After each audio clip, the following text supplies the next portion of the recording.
Comienza otra semana. Son más de las 11. En Perspectiva propone Conexión Interior. Es una presentación de Erro, cumpliendo 75 años junto al productor uruguayo. Y Surco Seguros, en sus 30 años, vos en lo importante. Ahora sí lo voy a presentar formalmente. Gustavo Gariboto era quien escuchaban recién, nuestro coordinador del espacio de Conexión Interior. Porque hoy vamos a hablar de un tema del que hemos hablado en otras oportunidades, pero capaz que podemos agregarle que la preocupación es reciente. Vamos a hablar del campo natural y su enemigo silencioso, el capín anoni. ¿Por qué elegiste, Gustavo, este tema y presentarnos al invitado? Bien, bueno, en primer lugar porque parece importante siempre repetir lo que es la importancia de ese patrimonio natural. Tú lo decías hoy más temprano, ¿no? Es el principal patrimonio natural que tiene Uruguay, es nuestro bioma, el único bioma que tiene Uruguay es el de los pastizales, y es un bioma que tiene una importancia crucial para el país, y no solo para el aspecto productivo, sino que lo tiene para una gran diversidad de otras dimensiones tan o más importantes que esas dimensiones las que normalmente recurrimos, que es el sustento y la base de nuestra ganadería pastoril a cielo abierto, que es un distintivo que tiene Uruguay y que tanta beneficio le da al país en los mercados internacionales, y cada vez más lo va a hacer, eso está bastante claro. Y en realidad el problema es porque ese campo natural es un campo natural que tiene una serie de amenazas, algunas potenciales y otras ya reales, y que efectivamente generan problemas a muy distintas escalas temporales, y nos parecía que era importante poder hablar de eso. Nosotros tenemos muy claro que lo que es la deforestación como perjuicio, y cualquier oyente, cuando uno le habla de deforestación, dice, prende una luz amarilla, una luz roja, porque hoy sabemos que eso es un problema. No lo sabemos y no lo tenemos tan claro, pero es exactamente lo mismo, un término que es bastante más difícil de pronunciar, que es la despastizalización. La despastizalización es análoga a la deforestación y consiste en eso, en ir perdiendo superficie de campo natural. Las causas son muchas y variadas. Los agrónomos decimos que el cambio en el uso del suelo es la principal amenaza que tiene, y el cambio del uso del suelo es destinar lo que hoy es campo natural y que históricamente, desde el inicio de los tiempos, fue campo natural, a otros usos, que pueden ser otros usos productivos o al desarrollo urbano, es decir, a lo que sea, a otros usos. Ahí tenemos un riesgo, ahí tenemos una amenaza que particularmente ha sido muy alta en los últimos años, pero luego existe una cantidad de otras amenazas y de otros riesgos que, sin necesidad de que desaparezca el campo natural, que es el peor de los escenarios, puede comenzar a erosionarlos. Entre esas amenazas entra esto de las especies exóticas invasoras, y en particular una de ellas, que es un pasto, una gramínea, que a todos nos parece que es lo más inofensivo porque es una plantita. Entonces, sobre todo esto, y sobre todo por el avance que está teniendo esta especie, que como tú mencionabas recién, es un enemigo silencioso, y así ha sido catalogado siempre, y el país ha trabajado bastante en eso. El problema es que, fracasando con total éxito, es que nos parecía importante poder charlar con quien nos acompaña hoy, que es el ingeniero agrónomo Marcelo Pereira, colega, amigo, presidente de la Mesa de Ganadería sobre Campo Natural, que lo tuvimos, es la segunda vez que en este espacio, repito, invitado. Reincidente. Y la Mesa de Ganadería sobre Campo Natural es un espacio muy, muy lindo, porque representa muy bien a los actores públicos y privados en torno a esta preocupación del campo natural. Es una comisión asesora del ministro de Ganadería. Y Marcelo, además, por supuesto, es técnico del Instituto Plan Agropecuario, que es uno de los institutos, que en algún momento también quizás sea bueno hablar de cómo es la institucionalidad en el Uruguay, cuáles son los institutos que hay, qué roles cumplen y demás. Pero en definitiva, Marcelo además es especialista en campo natural desde siempre, me animo a decir, es su vocación. Es un gran conocedor de las especies que componen nuestro campo natural, las especies vegetales que los componen, que son varios cientos de especies, la importancia que eso tiene, y ha sido siempre una voz, en alguna época casi sola, que hablaba mucho sobre la importancia de comprender el campo natural, de defenderlo y todo lo demás. Así que, por supuesto, entonces, desde ese lugar, una amenaza como esta del capín anoni, la Eragrostis plana, que ese es el nombre que tiene esta especie exótica invasora, tiene mucho para contarnos y decir. Bienvenido nuevamente, Marcelo, ¿cómo estás? ¿Todo bien? Bárbaro, buen día para ti, buen día para Gustavo. Santucero le faltó a Gustavo la de introducción. Me faltó y me le iba a recriminar, menos mal que por eso, que yo lo para dijiste, quedar bien. Lo bueno viene de Paysandú. A ver, con esta introducción que hacía Gustavo de la importancia del campo natural, del valor que tiene el campo natural, brevemente, ¿no? Para entender después de lo que vamos a hablar y por qué la preocupación, ¿cómo resumirías o por qué entendés que hay que ponerle tanto énfasis en la importancia del campo natural? ¿Qué nos jugamos ahí? Bueno, como decía Gustavo, lo que diferencia a Uruguay del resto del mundo es que tenemos los campos naturales. El Uruguay es un país ganadero, lo sabemos. La base del alimento y de la competitividad internacional está dada por el campo natural, por producir barato, entre otras muchas cosas, provee servicios ecosistémicos, pero hace que nuestros campos naturales, si los comparás con el resto de los países que tienen campos naturales parecidos a los nuestros, que se llaman campos naturales templados, hay 14 países. Entre ellos están Sudáfrica, un poco Australia, un poco Nueva Zelanda, Mongolia, las pasturas del este de Europa y las grandes llanuras americanas. Los pastizales, que llaman del Río de la Plata, donde está Uruguay y es el principal representante de Uruguay, son los más productivos del mundo y del punto de vista de la estructura, es decir, de la cantidad de especies que tienen, son únicos en el mundo. O sea, no vas a ver en ninguna parte del mundo una vaca que coma en 25 metros cuadrados y haya 80 especies diferentes. Y vos decís, ¿para qué sirve eso? Bueno, eso es la parte de la diversidad específica. Y la diversidad biológica en términos generales es lo que permite que nosotros estemos hoy acá hablando en este programa. Es la base de todo eso. Entonces, y es la base de la economía del Uruguay. Esta planta, que viene de otro lado, viene de Sudáfrica, pone en juego eso. Es una invasora. Ahí va, expliquemos antes de presentar con más profundidad al Capinano, Anoni. Suerte que este es el nombre sencillo, ¿no? Porque después el otro ni que hablar, no me lo vas a pronunciar. Y eso que ya lo conocemos, además, sí, porque lo claro, hemos hemos hablado. Pero siempre me confundo. Hablemos de qué son las exóticas invasoras, ¿no? Las especies exóticas invasoras. Y bueno, son plantas que vienen de otro lugar. Y plantas u otras especies, ¿no? Sí, Digo, sí. En este caso yo estoy medio siempre desviado a la parte vegetal. Pero son cualquier especie que viene de otro lugar y que por diferentes mecanismos que encuentra condiciones acá en el nuevo lugar mejores a la que tenía originalmente y muchas veces no viene acompañado de sus enemigos naturales. Para que quede más gráfico y no hablar de un pato, el jabalí es una cosa. Por eso se llama chancho jabalí. El jabalí es herbívoro originalmente. La cruza es lo que lo hace omnívoro y es lo que nos mata a los corderos y hace todos los destrozos.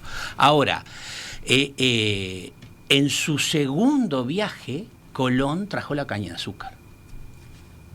Ahí empieza todo, el traslado de materiales de un lado al otro. Entonces, cuando esas plantas, después de pasar una serie de filtros, que muchas no pueden entrar y algunas entran, algunas se hacen amigas, se naturalizan y se pueden llamar variedades criollas, como por ejemplo el raigras, que es una exótica buena, o puede tornarse invasora y perjudicar lo que nosotros tenemos. O sea, las exóticas no todas son malas. Hay algunas que se adaptan. Exactamente. Y al revés. Exactamente. Hay algunas que se naturalizan, se acriollan, por decirlo de alguna manera. De ahí el término criollo originalmente de la gente que vivía acá, que era, en definitiva, eran emparentados con los que venían de afuera, o fruto de un cruzamiento. Y bueno, entonces, no todas son malas, algunas se tornan malas y causan daño a la productividad original de este tema. Pero hay que verlo, hay que ser amplio, porque mi madre, que era especialista también en términos botánicos, decía, en un parque tiene que haber árboles exóticos y nativos, combinar, tampoco hay que ponerse sumamente ecologista de un lado, decir, no, lo exótico, porque el raigras es una excelente especie y es muy ponderado y requerido por los productores. Así que no todo es malo, hay algunas que se tornan invasoras y nos perjudican. Ahí, perdóname, Marcelo, para reafirmar ese concepto, el hecho de ser exótico de por sí mismo no es negativo. La exótica que convive con las nativas es una exótica que no genera problemas. ¿Por qué? Porque convive, logra convivir. El problema es que sobre lo que vamos a hablar en este caso esta especie, pero como ella en otras, cuando por las características que mencionaba antes Marcelo, no convive, sino que elimina las especies nativas, ahí pasa a ser un problema. Ese es el gran matiz y por eso nosotros no, digo, siempre se habla de los tres conceptos, son especies exóticas e invasoras. El ser exótico no tiene No de nada por sí es malo. Bien. Para ser invasora tiene que ser exótica. Eso eso es muy importante y eso también. es así, porque a veces dice, hay una invasión de cardilla o caraguatá, que es una planta nativa. No, es una explosión demográfica. En términos ecológicos, eso. Ahora, para ser invasora, el término invasor es el que viene de afuera. De afuera. Entonces, Está bien.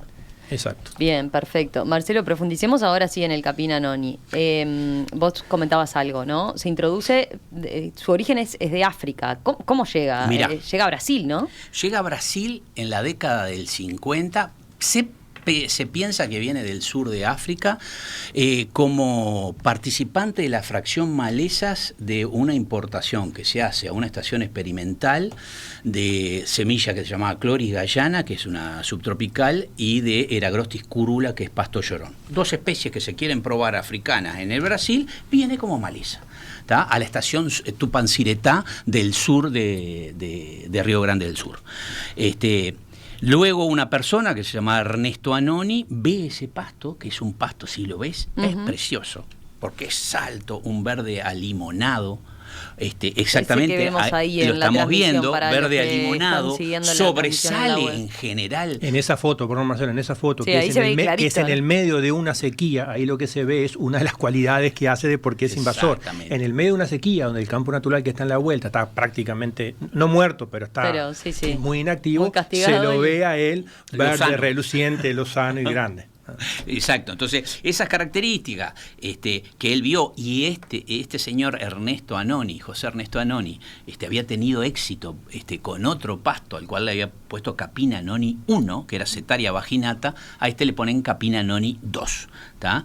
Y lo empieza a promover porque es un pasto que crece mucho, domina rápidamente el tapiz sin entrar en los centros experimentales. ¿tá? Tú hace 20 años te ibas a Estello, que es como el Prado acá, o el Palermo de Argentina, y te venías con una bolsa de regalo de Capina Anoni.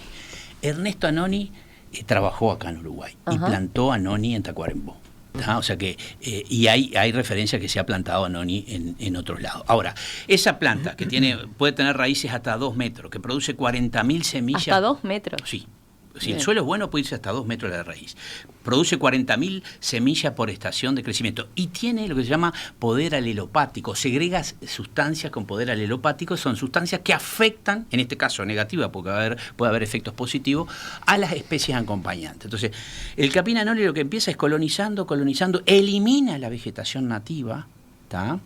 Y queda él solo. Y él tiene muy mala calidad, tiene un alto porcentaje de fibra, animales comiendo pura y exclusivamente Capina Anoni viven 3 años menos, se les gastan los dientes. 3 años menos. 3 años menos. Un campo que tenga 36% de matas de Capina Anoni baja su productividad al 50%. O sea que, imagínate eso en las 9.500.000 hectáreas que nos quedan de campo natural todavía, que baje la producción al 50%. O sea que el impacto, por lo menos a una escala ontológica, una escala de nuestra vida, puede ser importante. A ver, ¿y en qué proporción estamos? O sea, ¿qué tan extendido está el Capina Bueno, Anoni se han hecho relevamientos y el problema empezó primero a partir... El primer anuncio de Capina Anoni en Uruguay lo hicieron en el 1980 Pablo López y Gustavo Guarino, una persona que fue diputado, agrónomo, lo anunciaron acá. En el 94 ya anuncia Juan José Longinotti, técnico del plan de Rivera, que estaba muy cerca de Rivera y ya había plantas en el Uruguay. Y bueno, y después el problema era con la frontera con Brasil. Porque en Brasil ya colonizó más de 1 millón de hectáreas, 1,5 millones de hectáreas. O sea, Brasil es un problema ecológico que ya no lo pueden atajar. Por eso yo hace años que ando en este tema y cuando yo empezaba a anunciarlo del Capina Anoni me decían que era un terrorista. O sea, dejate jorobar, es mucho más importante el caraguatá o la cardilla que el Capina Anoni. Ahora, viendo el principio de precaución, viendo lo que le pasó al mismo bioma en Brasil, que lo tomó y lo dominó, en algunos lados hay zonas capinales. Claro, zonas extensas de Capina Anoni, digo, vamos a cuidar qué es lo que pasó. Entonces, hasta el 2008 era un problema de frontera. Del 2008 en adelante, y hoy se puede decir que el problema está al norte de la Ruta 26, sabiendo que el Capina Noni está absolutamente en todo el país, en las banquinas de las rutas. Pero hay campos en Artigas que ya son 100% Capina Noni. Y en Tacuarembó. Bueno, en Rivera, Tacuarembó, todo eso encontrás Capina Noni en las calles. Es una cosa, vos vas a Paysandú donde paran los gurises los autos, porque al lado del río Uruguay paran todos los gurises los autos. Ahí está lleno de Capina Noni. Porque él se traslada por las ruedas. Eso, ahí está, recordemos eso. ¿Cómo? Por el agua, por el viento. Toda especie invasora tiene muy buenos mecanismos de reproducción y excelentes mecanismos de dispersión. Algunos dicen, ¿y se puede lavar el auto? No se puede lavar. Imposible que vos laves un auto que vengas y elimines. O sea, como eso ya lo que nos pasó con la fiebre aftosa claro, en aquel ¿te acordás momento. que pasa? Bueno, eso no se puede hacer. Eso no es una forma de controlarlo por ahí. Y él entra por la puerta. Por eso es fácil de... O sea, primero un pasto del género Eragrostis, el nombre complicado, como decía, Eragrostis, pero Uruguay hay muchos Eragrostis. Entonces se confunde con varios de nuestros pastos. Ahí está el problema. Por eso es una invasora silenciosa.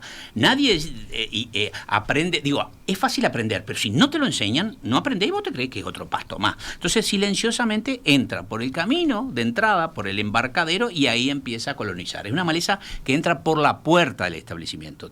O sea que es importante que detectarla, y poder controlarla lo más rápidamente posible. ¿Qué es un seguro? Es para tus cosas. Si les pasa algo, te pagan. ¿Quién te paga? Surco Seguros. ¿Y qué cosas? La casa, el auto.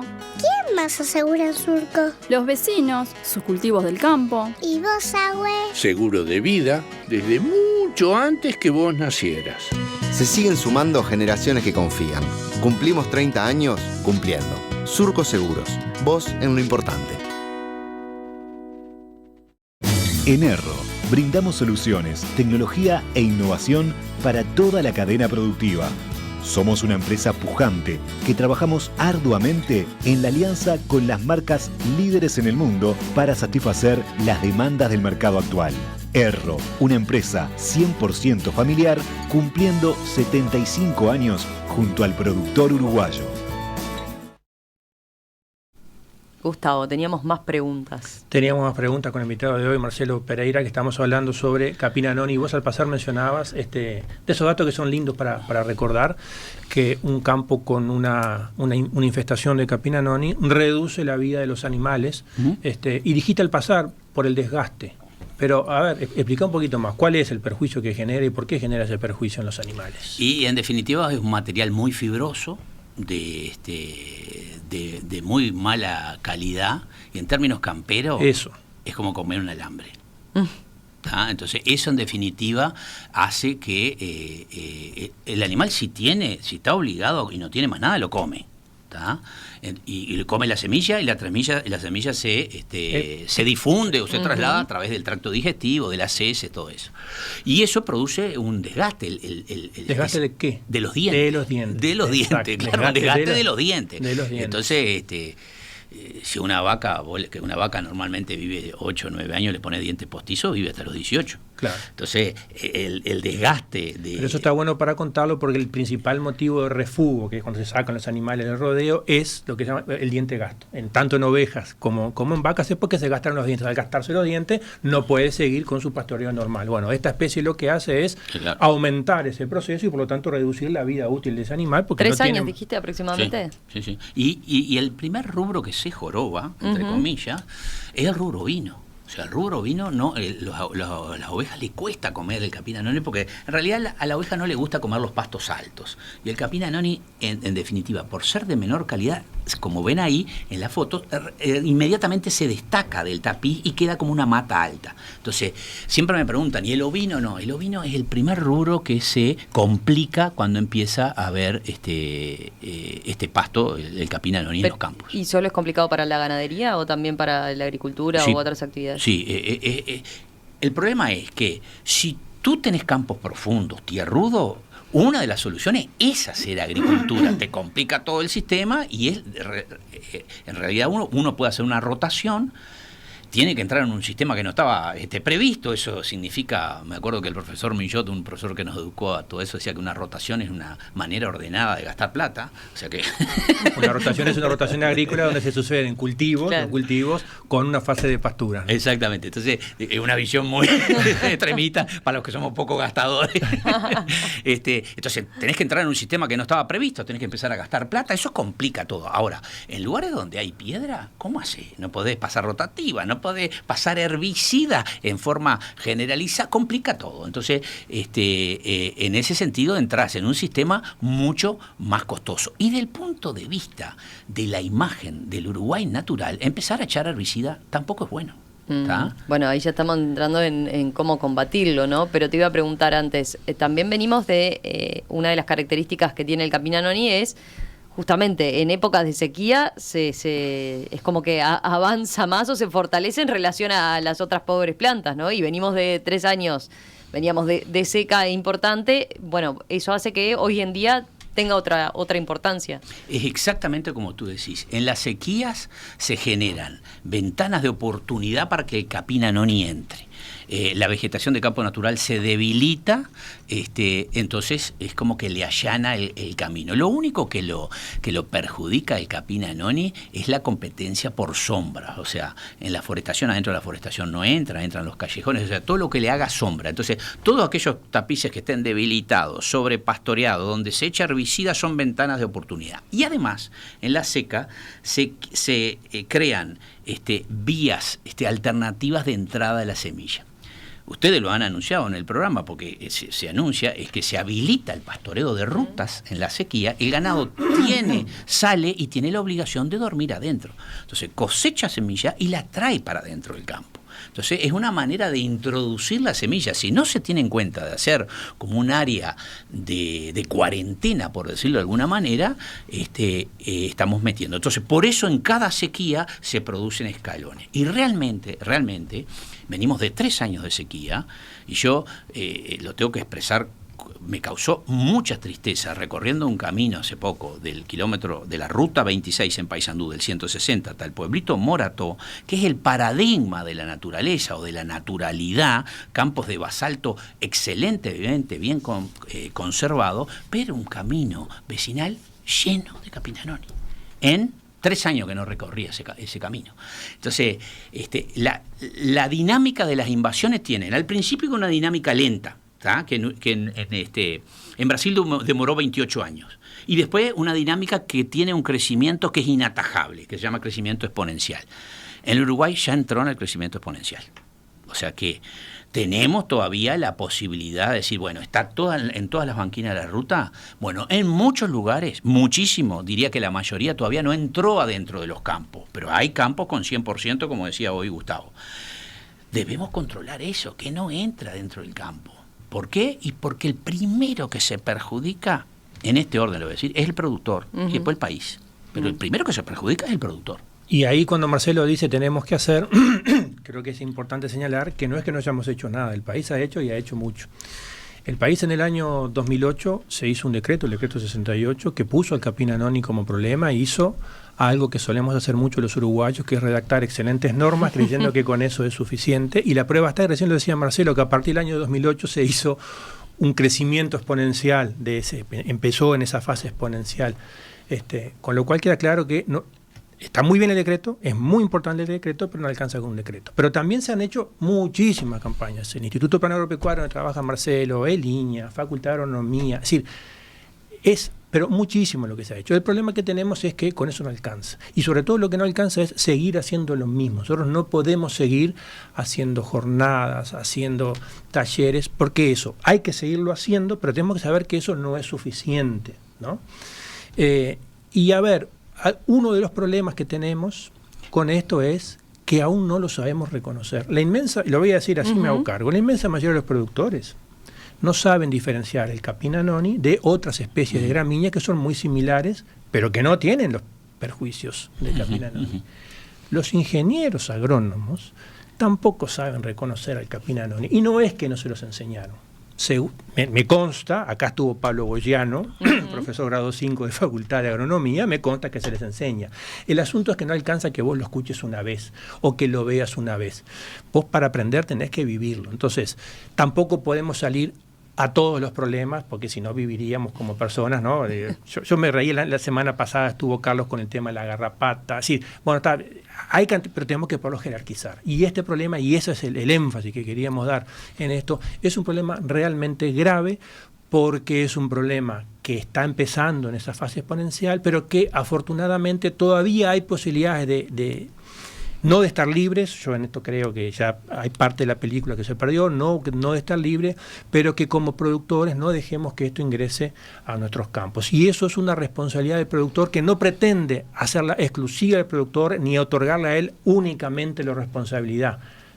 Es una responsabilidad colectiva, donde estamos todos involucrados, pero el primero es el productor, hasta por una razón de supervivencia del mismo. Y ahí donde nos parecía que estaba bueno poder sensibilizar, y de la misma forma a los oyentes en general, que es un poco el objetivo que tenemos desde Conexión Interior. Y yo ahora pensaba, cuando Marcelo decía en las rutas, quien sea observador y haga la ruta 5, por ejemplo, y vaya a Rivera, que en determinados momentos hay muchos uruguayos que van a Rivera, o inclusive el propio Chuy, van a ver sobre la banquina, en la parte de cemento de la banquina, pastos que nacen ahí.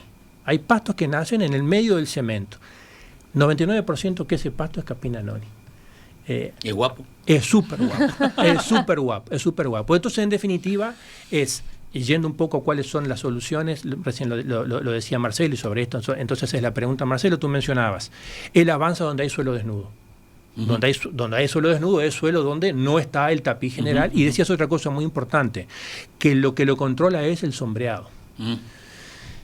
De hecho, Naylor Pérez, colega y amigo brasilero, especialista en el y además parapentista, lo digo entre paréntesis, por eso tenemos mucho vínculo con Naylor, las alternativas para esos campos totalmente tomados es entrar en fase agrícola, porque en esta fase agrícola se logra un sombreado. El problema es que esa fase agrícola no la pueden hacer todo. Entonces, habiendo hecho yo esto para decir que no estamos arrancando de cero, que hay muchísimo hecho, la pregunta desafiante es, bueno, pero ¿y qué falta por hacer, además de seguir haciendo lo que venimos haciendo? ¿Qué falta por hacer? Sí, acá hay dos partes importantes.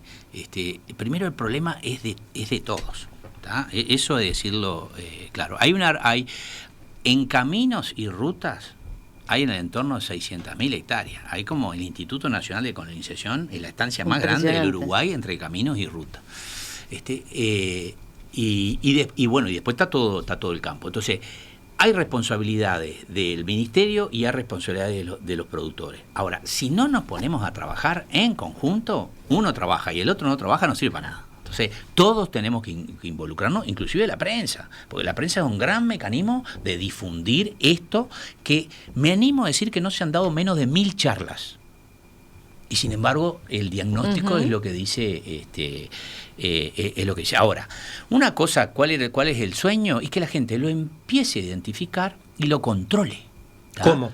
Entonces, vamos a poner ese caso. El control es identificar la planta para no errarle, porque podemos estar matando otra y es lo que no queremos. Entonces, identificar la planta y se echa en forma localizada herbicida, glifosato, entre el 4 y el 6% de concentración, o con una escoba química, que es lo más recomendable. ¿Qué es una escoba? La escoba química es como un tubo donde está lleno de herbicida de glifosato y tiene una cuerda, que la cuerda está embebida en el herbicida, y eso vos le pasás por arriba. Es un control selectivo. Hay otras máquinas de alfombra, hay otras máquinas más grandes de cuerda, pueden ser individuales. Entonces, la idea es, como entra por el embarcadero o por el camino, ni una detección temprana. Entonces, hay que aumentar el grado de conciencia, decir, bueno, yo lo reconozco y lo mato. Ahora, si te dormís en matarlo, después cada día se complica mucho más. Y parece mentira, pero la dinámica del crecimiento de los focos, vos decís, ¿qué controlamos hoy? ¿El foco de Artigas, que tiene kilómetros de ancho, o las plantitas que están acá en el sur? Hay que empezar por las plantitas, es al revés. Las plantitas tienen 10 veces más velocidad de crecimiento que los focos que ya están establecidos. Es contraintuitivo. Eso es lo que hay que hacer. Si nosotros logramos que cada uno, yo vi en Uruguayana que 100% Capinanoni, una estancia de 1.500 hectáreas que no tenía un Capinanoni. Ahora cada paisano andaba con la bolsa del recado, con un pomito, con spray, con glifosato, veían una plantita y le echaban. No había un Capinanoni en el campo y estaba rodeado 100%. Ahora, si la vegetación está densa, y uno de los grandes mensajes que dan todas las instituciones, si de una vez por todas nos ponemos a trabajar con más pasto, el campo se hace mucho más resistente y menos que se puede invadir por este tipo de plantas. Con más pasto, que para los agrónomos es muy natural lo que dice Marcelo, con más pasto es gestionar el pastoreo de forma tal que el remanente de pasto que haya sea lo suficientemente alto como para que quede ese sombreado. Normalmente nuestros pastos están sobrepastoreados. Nuestro campo sobrepastoreado es un campo muy cortito. Ese campo muy cortito es la puerta de entrada. Con lo que vos dijiste entonces, Marcelo, es primero y fundamental el reconocimiento. Exacto. Antes que el reconocimiento, asumir que yo tengo responsabilidad independientemente de lo que haga o deje de hacer el otro, sea público, privado, el Estado, el gobierno, inclusive la intendencia. Independiente si la banquina le pertenece al ministerio. Si está enfrente de mi campo, me encargo yo también. Lo segundo que tú dijiste es que la detección temprana es similar a las enfermedades que tenemos los seres humanos, ¿no? de las peores enfermedades, y que únicamente en esa etapa es fácilmente controlable a escala de un productor. Exacto. De lo que puede hacer. Y por último, la forma de hacerlo, bueno, que en esas imágenes que se pasaban hoy, eso es de un campo mío en el que yo hice el control del capín hace 6, 7 años, efectivamente con eso, en una de esas fotos que aparecía ahí, está la mochila de herbicida donde planta por planta se aplicaba sobre el capín. Eso se puede hacer solamente si tenés un número manejable de plantas. Claro, y eso solamente después es en etapas tempranas. Después ya te desbordó. Después ya está. No, una cosa que quería mencionar es que hay buenos ejemplos. Ejemplos. O sea, hay grupos de productores que se comunican entre sí y se avisan si hay Capinanoni y la zona está controlada. Ajá. Y había un excelente ejemplo magistral en la Intendencia de Salto. 2 funcionarios dedicados pura y exclusivamente a controlar el Capinanoni en todos los caminos de Salto. Y tenían un control excelente, con 2 personas y una camioneta. Y ahí era la intendencia. Ahí era la intendencia. No estamos hablando por del eso, porque ministerio. nosotros a veces decimos el ministerio, decimos los productores, las intendencias. Sí, o el Ministerio de Transporte, porque no solo el Ministerio de Transporte, que claro. ¿Y qué no hay que hacer? Porque nos queda poco tiempo. ¿Qué no hay que hacer como forma de control? Porque a veces podemos estar tentados a decir, bueno, le toco fuego o la arranco, ¿no? Sí. Eso es el importante. fuego no la controla, sino que estimula la germinación de la semilla. Pasarle rotativa, entre 15 días, entre medio espiga. O sea que eso no. Perdón, ahí te hago un paréntesis, que es lo que nos ocurre en las rutas. Nuestras rutas, por otras razones, se le pasa la rotativa, la tenemos como un campo de golf. Lo que estamos haciendo es favoreciendo ese crecimiento. En las rutas es mejor que queden desprolijas. O sea, que haya una franja que quede llena de chirca que hace de barrera de entrada a los campos. Ahí empieza el tema de la visión. Los turistas no les gusta eso. Claro. Pero también son corredores biológicos importantes por esa superficie tan grande que tiene el campo. No, pero seguí con eso que me parece importante recalcar. ¿Cuáles son las alternativas de control que genuinamente podemos pensar? Lo estoy controlando y que son el efecto contrario. Todo lo que dijiste antes del reconocimiento. Y otra cosa importante es si se compra ganado de lugares que hay Capinanoni y se saben hacer una cuarentena en el campo. O sea, que el Capinanoni quede restringido a un lugar que nosotros podamos controlar el Capinanoni y no sembrarlo en todo el campo. Eso es hay mucha gente que compra ganado de otros lugares y la vía de la introducción es a través del propio ganado, que viene en el casco, viene en el pelo o viene en las heces. Entonces, además del reconocimiento y del control de todas las cosas que dijimos. No sé si me faltó algo, Gustavo, pero... No, yo creo que recalcar esto último, ¿no? Es decir, no hay que prender fuego, no es con rotativa que hay que hacerlo, y tenemos que afinar el ojo para reconocerlo y sobre todo saber dónde ir a buscarlo, y dónde ir a buscarlo es en esos lugares donde... Tengo un mensaje de Andrea acá desde la audiencia que dice, acá en Montevideo creo tener en el jardín de mi casa este pasto del que están hablando, el Capinanoni. Sí, que mande una foto y le decimos, pero los accesos de Montevideo hay. ¿Sí? Ahora, todo lo que hagamos para prevenir es más importante que el control, ¿no? O sea, ¿qué quiere decir? Mantener los campos, porque echar herbicida y eso es una cadena que entramos y no terminamos más. Entonces, todo lo que prevenga la entrada del Capina noni es importante. Y la otra cosita que en términos generales, lo voy a decir, porque es esa florcita que iba mi madre y compraba en Italia y la sembraba acá, que esa es la principal vía de introducción de exótica. Ujú. O sea, no se pueden traer plantas de otros lados. África, Sudáfrica, nosotros no solo recibimos problemas, nosotros exportamos problemas. Todos los cursos de agua quieta del sur de África están colonizados por el camalote, Eichhornia crassipes, que le eliminó la pesca y trae unos brutales problemas económicos. No hay planta más linda que el camalote cuando florece.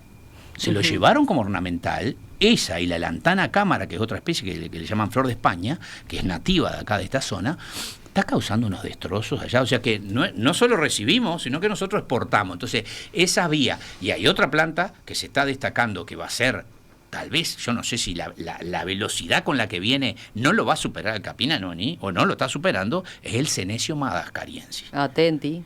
Tenemos otra Es un columna. senecio que proviene de la isla de Madagascar, de África también, que florece todo el año, y hay un gran problema. Al bajar la oveja, que era el control biológico principal, y por eso la oveja le va a encantar a Gustavo, hay que incentivarla de alguna manera como controlador biológico de todo lo que está pasando en el mundo, que es la arbustización de los campos. El Uruguay no es ajeno a eso, y se debe al aumento de anhídrido carbónico, se debe a que hay patrones de lluvia más grandes que antes, llueve más que antes, pero se debe a una medida de manejo. En el mundo porque bajó la frecuencia del fuego, y acá porque bajó la oveja. Y se nos está tapizando de mugre, como dicen los paisanos. Te dejó tema campo. como para 3 columnas, Gustavo. Me tocó el corazón. Ingeniero agrónomo Marcelo Pereira, muchas gracias, Marcelo, por volver aquí a Conexión Interior y por la clase que nos diste, que además muy didáctica, muy clara. No, me sentí muy cómodo, así que quedo encantado. Muchísimas gracias a ustedes.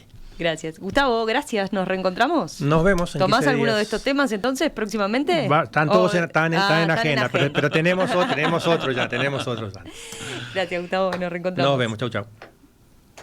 Conexión Interior es una presentación de Erro, cumpliendo 75 años junto al productor uruguayo, y Surco Seguros, en sus 30 años, vos en lo importante.